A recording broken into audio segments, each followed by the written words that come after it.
Embrace the power of knowledge at Sanskriti University, ranked first in most promising university in engineering and management in India. Visit www.sanskriti. Kolkata के बाद राजस्थान के जोधपुर से दरिंदगी का मामला सामने आया है। राजस्थान पुलिस के मुताबिक 25 अगस्त की रात जोधपुर के सरकारी अस्पताल में एक नाबालिग के साथ 2 बदमाशों ने गैंगरेप किया। वारदात की सूचना मिलते ही पुलिस ने दोनों आरोपियों को गिरफ्तार कर लिया है। बताया जा रहा है कि नाबालिग अपने घर वालों से नाराज होकर घर से निकल गई थी और फिर सरकारी अस्पताल पहुंच गई थी। वहीं नाबालिग की दोनों आरोपियों से मुलाकात हुई, जिन्होंने इस हैवानियत को अंजाम दिया। परसों यानी 25 अगस्त की शाम को हमारे पास एक 15 साल की बच्ची, उसके पिता के द्वारा रिपोर्ट दी गई कि उसकी बच्ची मिल नहीं रही है। उस सूचना के आधार पर सूरसागर थाना में हमने 137 भारतीय न्याय संहिता के अंदर प्रकरण दर्ज कर लिया। कल दिन में हमारे पास ये सूचना है कि वो बच्ची जो है वो एमजी हॉस्पिटल में एक जगह बैठी हुई थी। उस सूचना के आधार पर हमने बच्ची की दस्तयाबी की।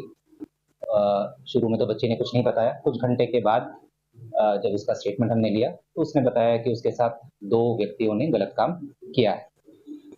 उसका नाम उसे नहीं पता था, पर हमने वहाँ की सीसीटीवी फुटेज देखे और अपनी सूचना के आधार पर 2 संदिग्धों को हमने डिटेन किया है। इसमें ध्यान देने वाली बात यह है कि ये जो 2 व्यक्ति है ये एमजी हॉस्पिटल में संविदा कर्मी के तौर पर काम कर रहे थे। ये सफाई कर्मचारी थे, ये हॉस्पिटल के परमानेंट स्टाफ नहीं थे। और दूसरी बात, बच्ची जो है वो अपनी मर्जी से अपने माता पिता से नाराज़ होकर घर से निकली थी परसों, और अपनी मर्जी से वो वहाँ पर हॉस्पिटल में बैठी हुई थी। जो प्रथम दृष्टया अभी हमने अनुसंधान किया है, जो सीसीटीवी फुटेजेस देखे हैं, उसमें नज़र आ रहा है कि बच्ची आराम से इन 2 व्यक्तियों के साथ कैंटीन में बैठी है, खा पी रही है और अपनी सहमति से आगे जा रही है। फिलहाल हमने बच्ची का मेडिकल करवा लिया है और 164 के बयान अभी उसके करवा रहे हैं हम मजिस्ट्रेट के द्वारा। और जो 2 आरोपियों को हमने डिटेन करके रखा है 164 बयान के बाद उनको गिरफ्तार कर। आरोपी दोनों बालिग। घटनाक्रम बताएंगे कि बच्ची कब घर से निकली और उसके बाद में वहाँ अस्पताल तक पहुंची, और ये कब उससे फिर वापस कब बच्ची दस्तयाब की, ऐसा फर्स्ट इन्फॉर्मेशन पुलिस को कितने दिन से? जैसा मैंने बताया है कि हमारे पास सूचना परसों शाम को 25 के शाम को आई कि इनकी बच्ची नहीं मिल रही। इस सूचना के आधार पर हमने उसी वक्त प्रकरण दर्ज कर लिया था। 137 बीएनएस, जो कि पुराने आईपीसी में 363 में दर्ज हुआ था। 363 नाबालिग बच्चे होते हो तो 363 पहले वाले आईपीसी में था, अभी नए बीएनएस में 137 आ रहा है। बच्ची जो घटनाक्रम बता रही है वो परसों रात की बता रही है।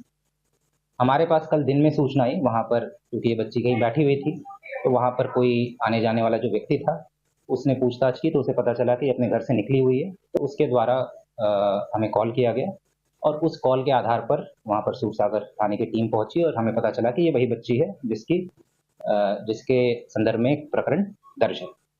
तो कल दिन में हम करीब 2-3 बजे के आसपास बच्ची को हमने दस्तयाबी वहाँ से कर थाने ले आए थे। इनके माँ बाप को फिर सूचित किया, माँ बाप को बुलाया।